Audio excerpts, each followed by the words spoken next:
So starting up is Jason Shim, who's going to talk a little bit about Superprompts. And here we are, Superprompts and more.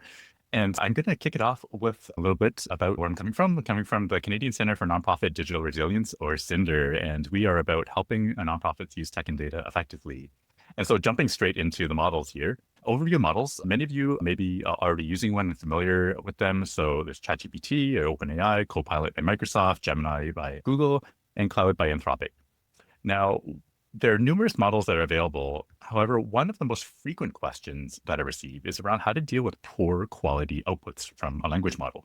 Many people may be using the default model that is presented to them. And so if you are using the default model or you may not be aware that you are, and you're just finding that you're getting not great quality results, you may need to dive into the drop-down menu and select thinking or pro models in order to get better results.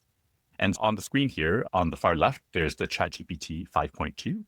And by default, you're always going to get presented with auto. If you want better quality results, select the dropdown and take it to at least thinking model or pro if you have it available. For Gemini, you would select the dropdown next to the input box and select thinking or pro as well. And if you're using Copilot, that's on the far right. Select the dropdown, usually on the top right of the Copilot menu, and have it think deeper.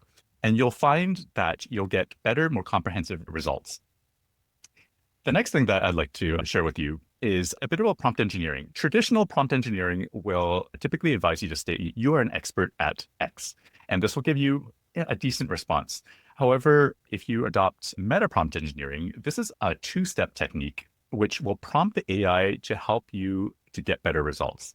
And you would start off with, you are an AI expert, and that will invoke expertise in the AI prompt generation and layer on specific expertise in domain-specific areas. So you would follow that with, you are also an expert in X. Help me craft a super prompt to do Y. And why that's important is that the key word is super prompt, and that's a particular term that's used to describe extended prompts. And so I'm going to give you a concrete example of how to put this into action. So let's say this prompt here, you are an AI expert. You are also an expert nonprofit CFO and financial planning and analysis partner. Help me craft a super prompt to perform a meticulous end-to-end financial review of a nonprofit forecast for a charity. So what you would do is that you would input that, press enter, and then you would get a result. And then you would actually copy and paste that output into a new chat. And so here's a sample output of what you would get. And so this is just a partial output. The actual one is about 6 pages long. This is not the output itself. This is the meta prompt that you would use in a separate conversation. So you see the role and mode here is you're a senior AI financial analyst, nonprofit CFO, FP&A partner, specialized in Canadian registered charities, operate like a rigorous review team, and so on and so forth. And it'll lay out the objectives. And in this particular example, it also outlined the deliverables as well. So it often can get very detailed, and it gives you an opportunity to fine tune it with your own expertise as well with regards to what you may be looking for. So this works across a variety of roles and functions, and just make sure that you are carefully scrutinizing the inputs as well as the outputs for this, and you can fine tune it, bringing your own expertise into this as well.